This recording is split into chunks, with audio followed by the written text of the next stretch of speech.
Tout le monde connaît ces mots. L'Éternel est mon berger, je ne manquerai de rien. Mais combien vivent comme s'il était réellement présent? Nous disons que le Seigneur nous guide, mais nous suivons notre propre chemin. Nous déclarons qu'il nous fait reposer dans de verts pâturages, mais nous choisissons nous-mêmes des déserts. Le psaume est sur les lèvres, mais le berger est loin du cœur. Charles Spurgeon a affirmé « Des milliers répètent le psaume 23 comme une incantation, mais n'ont jamais connu le berger. Ils connaissent le texte, mais ne le connaissent pas. » Est-ce que la même chose nous arrive? Avons-nous mémorisé les promesses et oublié la présence? Dans cette vidéo, nous allons parcourir verset par verset ce psaume si connu, mais avec un regard spirituel, profond et sincère. Vous comprendrez pourquoi le psaume 23 est plus qu'un réconfort, c'est un appel à la vraie confiance au milieu du chaos. Et vous découvrirez si, en fait, le berger marche encore avec vous, ou s'il a été laissé derrière, même sans que vous vous en rendiez compte. Ne voyez pas cette vidéo comme une simple étude, voyez-la comme un miroir. Un moment pour vous demander « Qui me guide aujourd'hui ?» Parce que peut-être, vous connaissez le psaume, mais le berger, peut-être plus. « L'Éternel est mon berger, je ne manquerai de rien. » Combien de fois ces mots ont-ils résonné dans les voix des chorales, dans les prières des veillées funèbres, dans les sermons de consolation? Et pourtant, combien de fois sortent-ils de nos lèvres comme une habitude, et non comme une confession vivante? Charles Spurgeon a dit « Il ne suffit pas de dire « L'Éternel est mon berger ». Il faut vivre comme une brebis qui dépend entièrement du soin de Dieu. » Ce psaume si familier n'est pas une poésie pour orner des tableaux. C'est une épée tranchante qui sépare ceux qui suivent le berger de ceux qui admirent seulement le paysage. La première phrase nous confronte déjà à une question que beaucoup évitent. Le Seigneur est-il vraiment mon berger? Ou n'est-ce qu'un beau titre que j'ai mémorisé? Être une brebis n'est pas confortable. C'est être dépendant. C'est ne pas connaître le chemin. C'est ne pas faire confiance à sa propre force. Être une brebis, c'est admettre que sans le berger, on se perd. Et cela, au siècle de l'autonomie et du développement personnel, sonne comme une faiblesse. Beaucoup aujourd'hui veulent les avantages du psaume sans la soumission au berger. Ils veulent les verts pâturages, mais pas la houlette. Ils veulent le rafraîchissement de l'âme, mais n'acceptent pas la direction. Ils veulent la sécurité, mais pas l'obéissance. Ils oublient qu'il n'y a de rafraîchissement que là où il y a le don de soi. Il n'y a de pâturage que là où il y a la reddition. Il n'y a de paix que là où il y a un guide. Spurgeon nous rappelle avec fermeté « Christ n'est pas un berger parmi d'autres. Il n'accepte pas de diviser son troupeau. Soit il est ton seul berger, soit tu es encore égaré. » Si nous regardons avec sincérité, nous verrons que de nombreux chrétiens modernes ont remplacé le berger par des pasteurs, par des influenceurs, par des doctrines douces, par des stratégies religieuses. Et quand les crises surviennent, quand l'âme crie au secours, ils réalisent qu'ils n'ont pas de direction, seulement du bruit. Dire « L'Éternel est mon berger », c'est déclarer la guerre à l'indépendance. C'est rejeter le trône de l'ego. C'est adopter la position la plus humble, celle de quelqu'un qui a besoin d'être conduit. Et voici la gloire cachée de cette première phrase du psaume. Elle n'a de sens que pour celui qui s'est déjà perdu auparavant. Seul celui qui a été sauvé valorise le berger. Seul celui qui reconnaît qu'il n'a ni force ni vision par lui-même obéit. Nous vivons des temps où beaucoup se déclarent maîtres, mais peu acceptent d'être guidés. L'ère du « je sais tout » est aussi l'ère de ceux qui se perdent le plus. Des brebis fatiguées de se blesser sur des chemins qu'elles ont choisis sans prière. Des gens qui préfèrent marcher vite, mais seuls. Le psaume commence par la possession. L'Éternel est mon berger. Une déclaration d'alliance, d'exclusivité, d'intimité. Ce n'est pas le berger de la foule, ni le berger d'Israël seulement. C'est mon berger. Et cela n'est vrai que lorsque je me place au bon endroit, celui de la brebis qui écoute la voix et suit. La question qui doit résonner en nous est simple mais profonde. Qui suis-je en train de suivre? Qui détermine mes pas? Qui a le droit d'interrompre mes plans? Qui corrige ma route? Si la réponse est « moi-même », alors peut-être que le psaume 23 n'est pas encore le mien. Peut-être que je le récite, mais ne le vis pas encore. Et aussi dur que cela puisse paraître, c'est justement là que l'espoir commence. Car le vrai berger ne rejette pas la brebis qui reconnaît sa perdition. Au contraire, il laisse les 99 et va chercher celle qui s'est perdue. Il la trouve, la prend dans ses bras et la ramène au troupeau. Mais il ne fait cela qu'avec celui qui crie, avec celui qui cesse de faire semblant de connaître le chemin, avec celui qui accepte d'être conduit. Et vous? Répétez-vous seulement le psaume ou vivez-vous avec le berger? L'Éternel est mon berger, je ne manquerai de rien. Il me fait reposer dans de verts pâturages. Cette image est l'une des plus douces de la Bible. Une brebis qui se repose en sécurité, étendue sur l'herbe verte, loin du danger, des pierres coupantes et de la soif du désert. Mais ce que peu de gens réalisent, c'est que ce repos n'est pas automatique. Il est une œuvre du berger et non de la brebis. Le texte ne dit pas « je me repose », mais « il me fait reposer ». Et pourquoi une brebis aurait-elle besoin d'être amenée à se reposer? Parce que nous sommes agités, parce que même fatigués, nous persistons à marcher, parce que, même nourris, nous cherchons plus, parce que notre cœur, par nature, ne sait pas s'arrêter. Et peut-être que c'est la vérité la plus douloureuse. Dieu veut nous faire reposer, mais il a d'abord besoin de briser notre résistance. Spurgeon disait « Les brebis du Christ ne se reposent que lorsqu'elles font confiance. » Et elles ne font confiance que lorsqu'elles cessent de regarder les loups et regardent le berger. L'anxiété qui domine l'esprit de tant de croyants aujourd'hui n'est pas seulement le signe d'un manque de prière, c'est le signe d'une méfiance envers la provision divine. C'est comme si nous disions « Seigneur, je sais que le pâturage est là. Mais et si demain il manquait ?» Et dans cette pensée, nous mourrons de faim même entourés de nourriture. Les verts pâturages ne sont pas des métaphores de confort facile. Ce sont des symboles de la provision spirituelle. Ce sont les vérités qui nourrissent l'âme, la parole de Dieu qui revigore, la communion sincère qui restaure, la présence de l'Esprit qui apporte la paix. Mais combien sont couchés dans ces pâturages, et combien courent dans des déserts qu'ils ont choisis seuls? Nous vivons une ère où le repos est devenu un luxe, où s'arrêter est un péché, où même le culte est devenu une performance. Mais dans le royaume du berger, le repos est obéissance, parce que seul celui qui fait confiance se repose, et seul celui qui rend le contrôle fait confiance. Il me fait reposer est une action douce, mais ferme. Le berger nous guide avec amour, mais aussi avec autorité. Il sait que si nous ne nous arrêtons pas, nous mourrons en essayant de tout contrôler. Il sait que si nous ne nous couchons pas, nous n'entendrons jamais sa voix clairement. Spurgeon a écrit avec dureté et grâce « Beaucoup veulent les pâturages de l'Évangile, mais ne veulent pas la houlette du berger. Ils veulent le soulagement, mais rejettent la soumission. Mais sans soumission, il n'y a pas de repos. Et sans repos, il n'y a pas de pâturage qui puisse rassasier. Les verts pâturages ne sont pas là où nous voulons, ils sont là où ils commandent. Parfois, ils sont humbles, silencieux, loin de la foule, dans un champ de solitude. Parfois, ce sont juste 5 minutes de prière sincère, où le monde se tait et l'âme écoute. Parfois, ce sont des larmes dans une chambre sombre, où Dieu parle sans mots. Mais pour trouver ce pâturage, vous devrez vous arrêter. Lâchez les armes, cessez de courir, laissez tomber les multiples tâches, parce que le vrai repos n'est pas l'absence de lutte, c'est la présence de la confiance, et c'est cette confiance qui manque dans de nombreuses chairs. Nous prêchons sur le repos, mais nous ne nous reposons pas. Nous parlons de paix, mais nous vivons une guerre interne. Nous chantons que Dieu pourvoira, mais nous vivons comme si nous devions tout faire seuls. Le repos dans de verts pâturages est le plus grand signe que nous nous sommes rendus au temps du berger. Il connaît l'heure de marcher, il connaît l'heure de s'arrêter, il connaît l'heure de nourrir, il connaît l'heure de se taire. La question est, faites-vous suffisamment confiance pour vous coucher là où il vous mène? Ou allez-vous continuer à errer sur des terres arides parce que vous pensez pouvoir trouver de meilleurs pâturages que ceux de Dieu lui-même? Peut-être qu'aujourd'hui est le jour de s'arrêter, de reconnaître que vous êtes épuisé non pas par manque de pâturage, mais par manque de reddition. Et si vous décidez de vous arrêter, il vous fera reposer. Et en ouvrant les yeux, vous verrez que l'herbe a toujours été verte, mais c'est votre cœur qui était aveugle.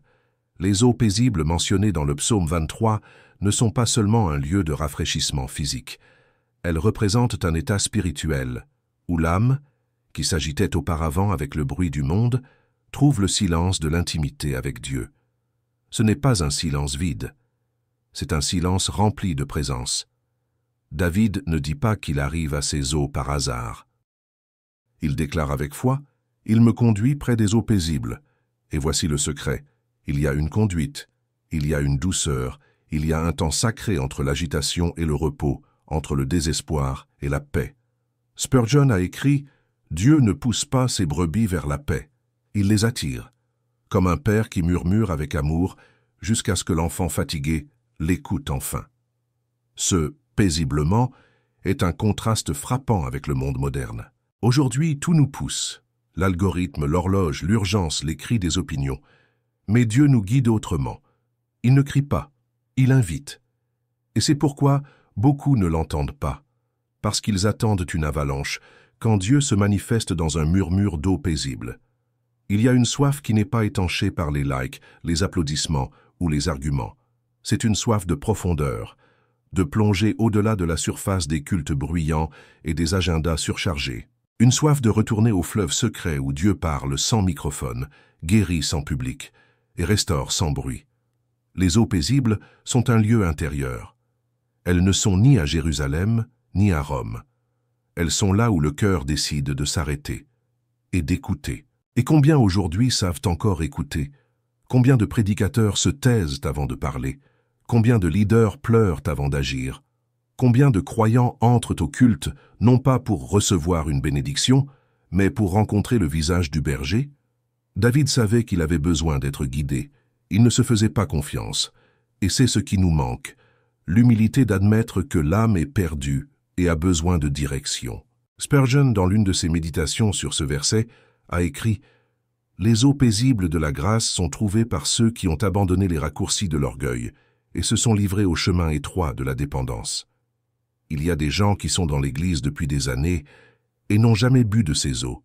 Ils savent chanter, savent prêcher, savent servir, mais n'ont jamais pris le temps de simplement être avec Dieu. Ils vivent de mots, mais ne connaissent pas le Verbe. Les eaux paisibles ne guérissent pas parce qu'elles sont calmes.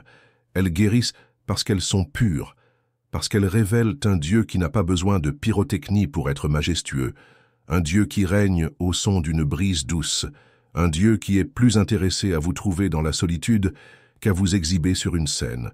Mais pour y arriver, il faut être guidé. On n'atteint pas les eaux de Dieu en courant seul.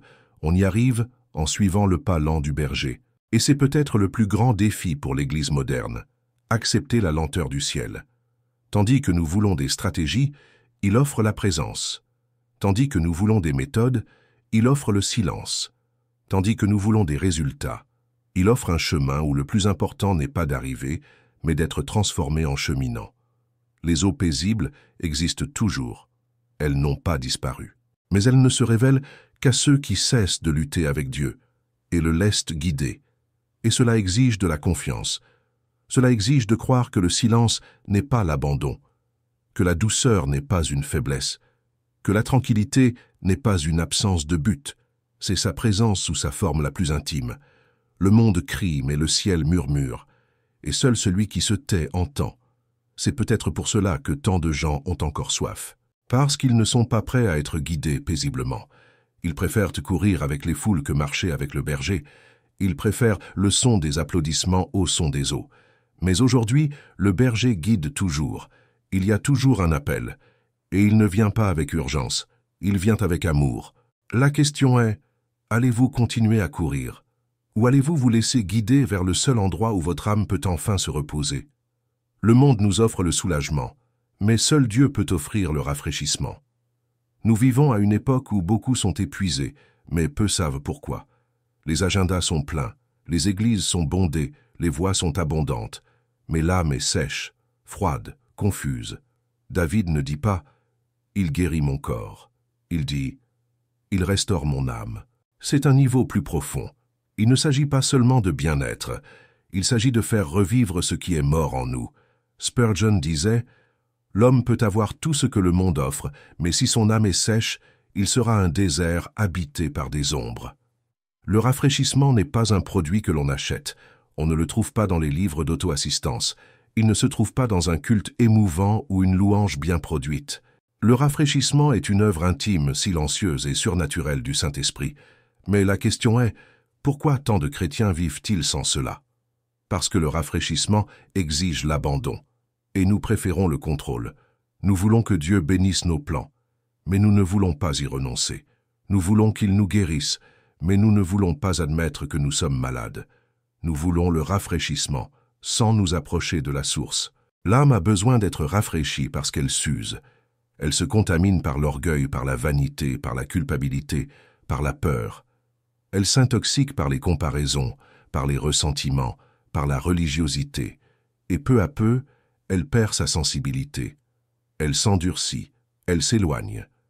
Et le plus tragique, il est possible de rester dans l'Église, de faire tout bien à l'extérieur, mais de vivre comme un cadavre à l'intérieur. La restauration est ce qui se produit lorsque l'Esprit de Dieu brise la croûte de notre cœur, entre avec sa lumière et dit « Je suis toujours là, même après ta chute, même après ta froideur, même après ton orgueil religieux. Je peux encore te ramener à la vie. Mais pour cela, il faut cesser de faire semblant, cesser de masquer la fatigue par la performance, cesser de couvrir les blessures par des ministères, cesser d'échanger des larmes sincères contre de belles paroles. Il faut confesser. Seigneur, j'ai perdu mon chemin. J'ai chanté, prêché, dirigé, mais je me suis éloigné de la source. Restaure mon âme. Spurgeon a écrit « Il n'y a rien de plus tragique qu'un croyant qui essaie de continuer à marcher avec une âme déshydratée. Le péché peut fatiguer, mais l'orgueil spirituel tue lentement. Le rafraîchissement n'est pas un sentiment, c'est une transformation. C'est lorsque l'Esprit Saint souffle sur les cendres et que la braise qui semblait éteinte recommence à brûler. Peut-être qu'aujourd'hui, vous n'avez pas besoin d'une nouvelle doctrine, ni d'un nouveau culte, ni d'un nouveau poste. Peut-être n'avez-vous besoin que d'un instant de brisement réel, d'une chambre silencieuse, d'un repentir véritable, parce que c'est là, et seulement là, que l'âme recommence à respirer. Vous avez peut-être perdu votre éclat, mais il n'a pas perdu son intérêt pour vous. Vous vous êtes peut-être éloigné. Mais il attend toujours que vous reveniez, et en revenant, il ne vous crie pas, il vous restaure, il ne vous accuse pas, il vous embrasse. Et dans cette étreinte, l'âme se souvient. Celui qui m'a créé sait encore comment me restaurer. Aujourd'hui, Dieu ne veut pas que vous continuiez seulement. Il veut que vous soyez guéris de l'intérieur, non seulement actifs, mais vivants, non seulement cohérents, mais remplis de l'esprit, non seulement admirés par les autres, mais intimes avec lui. La question que le ciel pose aujourd'hui est « Êtes-vous prêt à tout arrêter pour qu'il restaure ce que personne ne voit ?» Lorsque David écrit « Il me conduit dans les sentiers de la justice », il nous révèle que tout chemin n'est pas juste, même s'il en a l'air. Les sentiers de la justice ne sont pas des chemins populaires. Ils ne sont pas sur les cartes du monde. Ils n'ont ni tapis rouge, ni applaudissements, ni foule en liesse. Ce sont des sentiers, étroits, discrets, parfois solitaires, mais sûrs, car ils ont un guide, et ce guide est le Seigneur lui-même.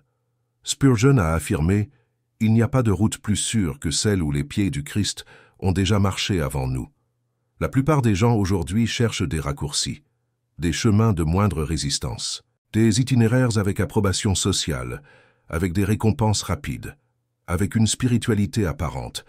Mais le sentier de la justice n'est pas ainsi. Il est difficile précisément parce qu'il est droit. Il blesse l'ego, confronte les idoles, dénonce les vanités, révèle les motifs. C'est un chemin où Dieu non seulement marche avec nous, mais nous façonne pendant que nous marchons, et cela, pour beaucoup, est trop inconfortable. Voyez comment le texte dit « Il me conduit ». David dit « Je ne connais pas le bon chemin, et si le Seigneur ne me guide pas, je me perds. » Et combien sont aujourd'hui perdus, même au sein de la religion? Combien ont déjà transformé leur propre volonté en boussole? Combien disent « Dieu m'a guidé », alors qu'en réalité c'était un désir déguisé en foi? Le sentier de la justice exige la soumission.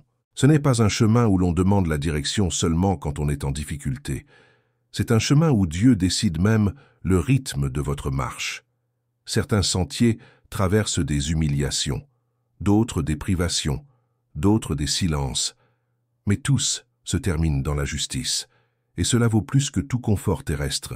Spurgeon a écrit « La route la plus longue avec le Christ est plus sûre que le raccourci le plus court sans lui. » La grande crise du christianisme moderne est la suivante. Nous voulons la justice de Dieu, mais sans marcher dans ses sentiers. Nous voulons être traités comme des enfants, mais vivre comme celui qui décide de tout seul. Nous voulons la victoire sans l'obéissance. Nous voulons un but sans direction. Nous voulons l'honneur sans la croix. Mais le psaume est clair. Il conduit, ce n'est pas nous qui guidons. Il est le berger. Nous sommes des brebis. Et une brebis, lorsqu'elle essaye de se guider elle-même, tombe dans des trous qu'elle ne voit pas, s'éloigne du troupeau et court là où il y a des loups, pensant que c'est la liberté. Le sentier de la justice n'est pas seulement ce que nous faisons, mais comment nous le faisons. Il y a des gens qui prient, prêchent, chantent, servent, mais tout cela en dehors du bon chemin. Parce que Dieu ne voit pas seulement l'œuvre, mais le cœur derrière l'œuvre. Il guide celui qui se laisse guider, et cela exige le brisement, l'abandon de l'autoprotection, la confiance en un Dieu qui parfois ordonne d'arrêter et d'autres fois de courir, même lorsque tout en nous veut le contraire. Les sentiers de la justice n'ont pas de glamour. Vous pouvez avoir raison et être oublié.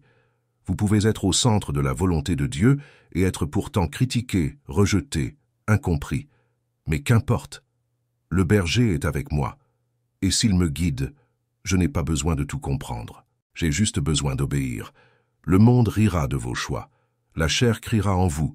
Certains amis diront que vous êtes trop radical, mais continuez.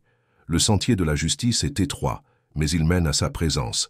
Et quand vous y arriverez, vous ne vous souviendrez pas du prix. Vous vous souviendrez de la fidélité. Le psaume 23 nous conduit par des pâturages, des eaux, des sentiers. Mais maintenant, David révèle la raison de tout cela. À cause de son nom. Ce n'est pas par mérite. Ce n'est pas par nos efforts. Ce n'est pas pour nous exalter. Ce n'est pas pour nous rendre célèbres parmi les hommes. C'est à cause de son nom. Le nom, dans les Écritures, représente le caractère, la réputation, l'essence. Quand Dieu guide un homme dans les sentiers de la justice, c'est pour que son nom soit exalté à travers la vie de cet homme. C'est révolutionnaire. Dans un monde où même la foi a été transformée en autopromotion, où l'autel est devenu une scène, et la spiritualité est devenue une monnaie d'échange pour la célébrité, le statut et le contrôle, le psalmiste nous ramène à l'essence. Il ne s'agit pas de nous. Spurgeon a déclaré « La motivation la plus noble de la grâce est l'amour de Dieu pour son propre nom. Il est fidèle non parce qu'il nous doit quelque chose, mais parce qu'il ne peut se renier lui-même. » Tandis que beaucoup vivent dans la crise parce qu'ils pensent que Dieu les a oubliés, David nous rappelle « Il guide, pourvoit, prend soin et restaure à cause de son nom. » Autrement dit, la fidélité de Dieu ne dépend pas de notre mérite, mais de l'immutabilité de son caractère. Et c'est un soulagement. Combien de fois trébuchons-nous? Combien de fois n'avons-nous pas la force de continuer? Combien de fois la prière est-elle sèche, la foi faible, et l'âme semble-t-elle silencieuse? Malgré cela, il continue à prendre soin, non pas parce que nous sommes dignes, mais parce qu'il est digne de rester fidèle à ce qu'il a promis. Mais il y a un appel caché dans cette phrase. S'il fait tout par amour de son nom, alors nous aussi nous devons vivre pour cette même raison.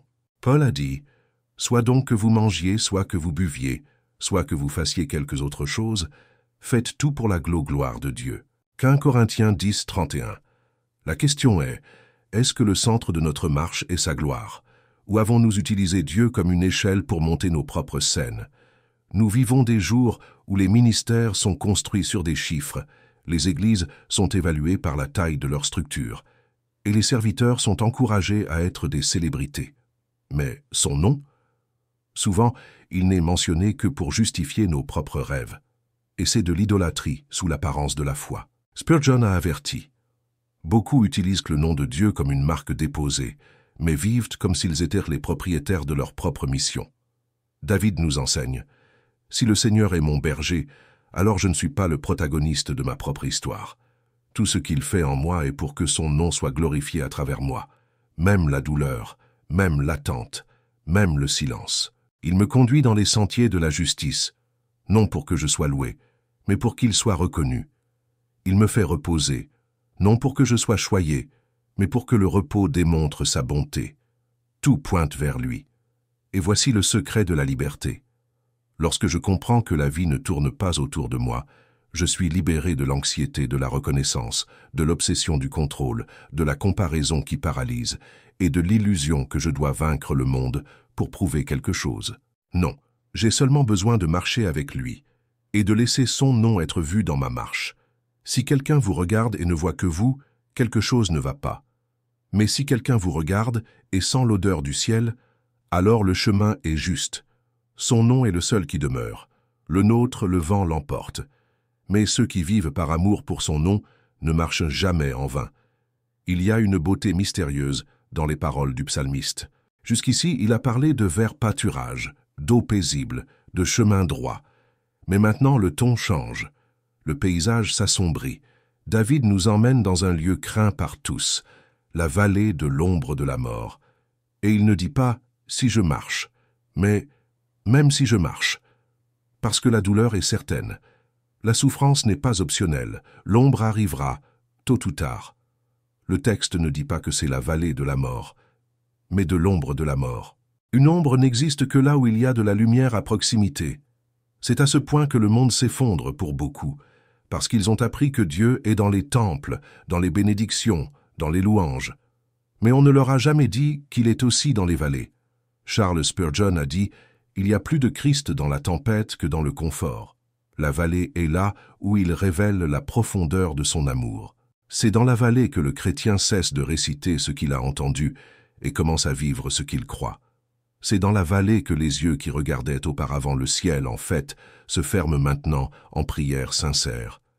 C'est dans la vallée que l'orgueil meurt, que l'âme gémit et que la foi est éprouvée dans la fournaise. Mais c'est aussi dans la vallée que le berger s'approche. Le texte passe du « il » au « tu ». Tu es avec moi. Dans l'abondance, nous disons « il me bénit ». Dans la vallée, nous disons « tu es avec moi ». Ce n'est plus une déclaration sur Dieu, c'est un dialogue avec Dieu. L'intimité naît dans l'obscurité. Dans la douleur, les théologies se taisent. Les clichés perdent leur saveur. Les explications ne réconfortent pas. Mais la présence demeure. David ne demande pas à être retiré de la vallée. Il ne crie pas pour s'échapper. Il confesse simplement « Je ne craindrai aucun mal, car tu es avec moi ». L'absence de peur ne vient pas de l'absence du mal, mais de la certitude de celui qui l'accompagne. Et là réside le mystère de la paix au milieu du chaos. Il ne s'agit pas de savoir où nous sommes, mais avec qui nous sommes. C'est pourquoi tant de gens trébuchent, parce qu'ils ont placé leur foi dans le scénario, et non dans le berger. Lorsque le scénario change, la foi disparaît. Mais celui qui connaît le berger marche les yeux fermés, même si tout autour s'effondre. Êtes-vous dans cette vallée maintenant? Regardez-vous autour de vous et ne voyez-vous aucune issue? La prière semble-t-elle ne pas passer le plafond? Le silence de Dieu résonne-t-il plus fort que n'importe quel mot? N'abandonnez pas. Cette vallée n'est pas la fin du chemin. C'est le passage. Et il est là. Non pas avec une explication, mais avec la présence. Il tient votre main quand personne d'autre n'apparaît. Il entend vos larmes avant qu'elles ne touchent le sol. Il marche à vos côtés quand tout le monde dit que vous êtes seul. Spurgeon a écrit « Lorsque vous ne pouvez pas voir la main de Dieu, ayez confiance en son cœur. » La vallée révèle un type de communion que les palais ne connaissent pas. Et en sortant de la vallée, vous ne serez plus le même. Non seulement parce que vous avez survécu, mais parce que vous avez connu la fidélité de Dieu là où personne d'autre ne verrait la beauté. La douleur de la vallée se transforme en témoignage. Les larmes de la nuit se convertissent en force à l'aube. L'ombre qui a essayé de vous détruire finit par révéler l'éclat de la présence qui ne vous a jamais abandonné. On ne se souviendra pas de vous comme de celui qui est tombé, mais comme celui qui a traversé la vallée et en est sorti avec le berger à ses côtés. Si ce psaume vous a parlé, si à un moment de votre vie vous avez ressenti cette vallée sombre où seule la présence de Dieu a soutenu votre âme, écrivez dans les commentaires « Tu es avec moi, Seigneur ». Remplissons cet espace de confession sincère et d'une foi véritable. Partagez cette vidéo avec quelqu'un qui traverse une période difficile. Peut-être la vallée dans laquelle il se trouve est-elle le décor de la rencontre la plus intime avec le berger. Et si vous souhaitez continuer à marcher avec des vérités comme celle-ci, abonnez-vous à la chaîne L'École du Prince. Ici, l'objectif n'est pas la foule, c'est la présence. Parce qu'une brebis qui reconnaît la voix du berger ne se laisse pas emporter par n'importe quel bruit.